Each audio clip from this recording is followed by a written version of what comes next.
Hey guys, how's it going? And welcome to Espresso with Sky, giving you a fresh perspective on faith, life, God, and the Bible. This is Pastor Sky over here in Vancouver, Canada, my hometown, and just came to another park by my house. It's called Lions Park, I believe, and they're just a ton of playgrounds and children that are playing. So it's really a nice and comfortable atmosphere. Those of you guys out there, if it's your first time coming in, go ahead, like and subscribe. Would love to see you guys again. And if you'd like to support this channel, go ahead. You can buy me a coffee on buymeacoffee.com. Yes, I love coffee, especially medium roast, and lattes are my favorite for sure. Either way, let's get into today's subject. And I think this is a very important one. Older people do ask me about, and I think it's very important for us to understand this really well. And it's the question about, what does God think about divorce and remarriage? And as people of faith, is it something that we can do? Is it something we should do? What does God think? So let's get into today's video.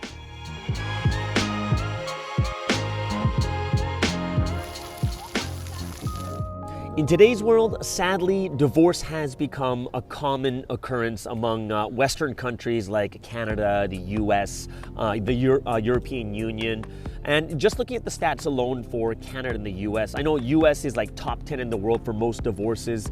And they say that about anywhere from like 45 to 50% of marriages end up in divorce. And that is a startling figure. And we're living in this world together, as people of faith. We're living together with everyone else in the society. And Christians too are dealing with this matter. And one of the big questions that comes to is this permissible in God's eyes? Is it okay that I do it? Will I lose my salvation, or will something bad happen to me because I get divorced or I get remarried? So I really want to go into today's topic because it's a sensitive topic. However, it is something that I will go into biblically, and then I'll give you my personal opinion at the end. The first question I really think we need to answer before anything else is, does divorce and remarriage actually exist in the Bible? Is this something that's actually there? And the answer is absolutely. Let's take a look at the Old Testament first in Deuteronomy chapter 24, verse 1, and it talks about a man who gets displeased with his wife and then gives her a certificate of divorce. But then if you look in verse 2 and 3, it also says this woman goes and gets remarried and gets divorced again. A lot of us thought to ourselves that this generation is the worst and most wicked generation because there's marriage and remarriage all the time. But this is something that's been going on since the Old Testament and probably even before it. So when we think about this, we're like, oh wow, this stuff really existed even in the Bible. Now, some of you might ask me, well, this is the Old Testament. Is there anything in the New Testament where Jesus talks about divorce and says it's permitted? And the answer is yes. Take a look at Matthew chapter 5, verses 31 and 32. And in it, Jesus quotes a verse and says, anyone who divorces his wife must give her a certificate of divorce. But then verse 32 says, but I tell you that anyone who divorces his wife except for sexual immorality. So even here, Jesus says, yeah, divorce is something that is permitted, especially in this instance. So when we really think about this, we're like, oh, okay. So even when Jesus talked about divorce, he said it was permitted in certain situations and circumstances. So when we look at this, we see both the Old Testament and the New Testament both talk about divorce, remarriage, and even Jesus says this divorce was something that is even permitted by God. Now, that takes us to the next topic is it something that God wanted, or is it something that just happened because of human beings? And the answer is the latter. So let's take a look at Matthew chapter 19, and we're going to look at verses 1 through 6. And here, the Pharisees come to test Jesus about marriage and divorce. In verse 3, the Pharisees asked Jesus, is it lawful for a man to divorce his wife for any and every reason? And Jesus answered, no, right? God made it so they're united. Let them not be, let this bond never be broken. However, in verse 7, they questioned and said, why then did Moses command that a man give his wife a certificate of divorce and send her away? And Jesus answers in verse 8 and 9, Moses permitted you to divorce your wives because your hearts were hard, but it was not this way from the beginning. And we see here is it was never meant to be. Divorce was never just, oh my goodness, God said you guys can marry, but of course I have this little, this plan B in the background. This is the divorce. So in case it doesn't work, you got plan B. No, from the beginning, it was when God brings two people together, let no man break it apart. So when we think to ourselves, we're like, wait a second. So God originally intended for people to get married, but to never be separated. And that was the original intention. But of course, we know that since the beginning, the fall of mankind from Adam and Eve, it caused a lot of destruction in our hearts. And this is why our hearts became hardened, and then God permitted for people to divorce each other. And this is when we look here, it's like, yeah, this is not something that God wanted, but it's because of the situation and circumstance that God permitted divorce. So that's something that we really need to understand deep in our hearts. Not something where you just like, oh, well, God says we can divorce, so let me just divorce as much as I want. No, God never intended it that way, right? It's a sacred thing between two people that should never be broken. However, because of the fall of mankind and because of our hearts being hardened, yes, this is kind of the new situation that God is dealing with, and this is why divorce is permitted. So let's get into a little bit more of a touchy or sensitive topic, and we're going to go into what are the reasons why people can divorce. Like, what would God permit and what does God allow? Now, we could make it simple and straightforward by just saying Jesus said only sexual morality. That's it. So only when your husband or wife cheats on you, only when, there's infidelity, this is the only time two people can divorce, when they are of faith. And the answer is, it's not as easy as it sounds. So what does that mean? Well, other parts of the Bible do talk about divorce too. Like Paul talks about it in 1 Corinthians chapter 7, verses 10 through 16. Now, what does he say here? He doesn't talk about sexual morality. He says it can also happen if the husband or wife is an unbeliever and no longer wants to be with you.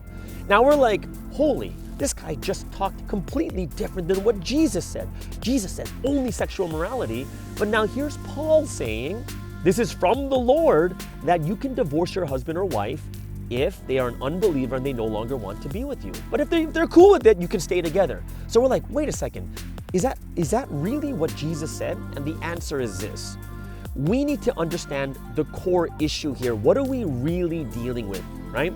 Is it always cut and dry? No, because in the Old Testament, what was it? In the Old Testament, it was, if you're just displeased with your wife, go ahead, give her a certificate of divorce. The time of Jesus, only for sexual morality. And after he resurrected, he also taught Paul for 3 days. And what did Paul realize? It's not just about sexual immorality. There is a core point that is beyond all these things. And he talks about something that's very, very important. And what is that? And he said, what if you're yoked with an unbeliever? So what was happening at the time of Paul was many people were being evangelized into Christianity. They were coming to Christ. However, sometimes it was just a wife or just a husband.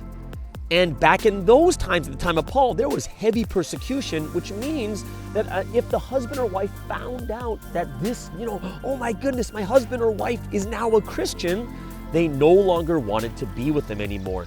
And if anything else, their own husbands and wives were persecuting them. So Paul was saying, yeah, this is detrimental to what? It's detrimental to their faith, right? It's detrimental to their faith, to their spiritual health. And it's something that if it keeps prolonging, it can affect someone's faith and someone can maybe even lose salvation. And Paul was saying, hey, guess what? What's most important here? Yeah, you want to be in a situation where you can worship freely. You want to be in a situation where your salvation is free.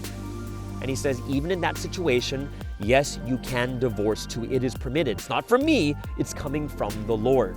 So this is something that we have to understand is Paul going against Jesus? Absolutely not. But Paul understood the fundamental reasoning underneath what Jesus meant when he said only sexual morality. There's something that was there that is beyond what we could understand. And he says, yeah, it's not just sexual morality, but what if you're yoked with an unbeliever? Yeah, in those situations, if that person, if your husband or wife no longer wants to be with you, then you can divorce them.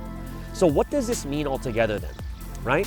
What does this mean? It means that, is there such thing as a strict rule of divorce? Now it's only this and only that. But what we need to understand is divorce was never meant to be. It's because our hearts were hardened. And if you look at a verse like Matthew chapter 24, verse 12, it talks about wickedness is always increasing, right? So if wickedness is always increasing, things are getting worse and worse and worse. We have to understand that when it comes to divorce, there comes more and more situations where divorce or remarriage becomes allowable. It's because our hearts became hardened, and this is the cause of all the difficulties that are happening right now. Does the Bible say we can never divorce? No.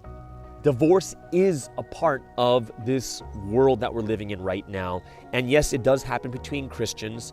And yes, it does happen between, Christians where one falls from the faith or one is no longer in the faith at all. It happens. And in these situations, we have to think about what is clearly the best way. Now, if anything at all, right? The Bible seems more to be referencing matters that causes someone to be harmed, whether physically or spiritually, right? Or even you can say emotionally. Now, I'm not going to say this in a very light manner, like, oh, this person hurt my feelings. No, we're talking about in a very devastating way. And, if I were to put my 2 cents in, like what my personal feeling is, salvation is the most important thing that matters more than anything else. So that's why I agree with Paul when he says, if this unbeliever is going to drag you down, then I would say, it's probably better to divorce, right? It's better to divorce and repent, or divorce and say, God, this is a situation I never wanted to be like this. I understand that. But I would say other reasons for divorce would not only just be sexual immorality, infidelity, but, or not just being yoked with an unbeliever that is pulling you down in your faith, but I would even say physically and emotional damage, like irreparable physical, emotional damage. If the husband or wife beats the other, or if they are so irreconcilable because of how much they are just hurting you emotionally, putting you down. In my personal opinion, I would say that would also be a reason if it reached so far as it began to truly affect someone's faith and their salvation. So that's kind of my personal opinion, but I don't think we can sit there and just strictly say this and this and nothing else. We're living in a different time. And like I said in Matthew 24:12, wickedness is always increasing, and we need to put that into consideration. So in the end, what am I saying? Sexual morality? Absolutely. Right? And sometimes people can work through it. I've seen it happen. Sometimes people can work through it. I would also say things that would be detrimental to someone's salvation is also a big reason why people can divorce also. If anything, one last thing I want to put in about my personal opinion would definitely be if you have children, then it's a different matter. Children, they can't think for themselves. They don't know what is right and what is wrong. And, research all shows that when parents divorce, it heavily affects the children, especially, I believe, like under 16. And because we are the parents, regardless if you're divorced or not, regardless if you don't love each other or not, you're parents. And that sacrifice is now upon the children. And my personal opinion would be to wait until, they reach a certain age before you actually start initiating a divorce, because it's no longer just about you and your husband or wife. It's about the children now. So that's just something that I would definitely put in. And in the end, if someone in your church, if someone does get a divorce and they're people of faith, I'm going to tell you this one thing is, let the judgment always be up to God, right? Don't be the one judging them in your hearts or judging them with your stares or anything. Oh my goodness, they got divorced for this or this reason, right? Everything that we do when we talk to each other and we converse with each other should be purely done out of love and with lots of patience and kindness. So it's not for us to judge one another. This is something that is only between them and God. And for us, it's just about us supporting them, giving them as much love as possible, being merciful and loving. And, no matter how foul or how great the sin is, it's not for us to judge, but it's only for God. So my last thoughts for you is treat everyone well, no matter what, no matter how bad the sins are, because I know that all of us too, we made mistakes and we know we made it. And we would have loved to have someone to support us at that time more than anything else, all right? So there it is. That is today's topic on divorce and remarriage. And I hope it's something that helped you guys out a lot too. And if you guys have any other questions, go ahead, leave in the comments below. If you have any other topics you want to hear about, leave in the comments below. Everyone, have an amazing and awesome week. And we'll see you guys again next time on Espresso with Sky. This is Pastor Sky signing out. And we'll see you guys again next week. Bye-bye.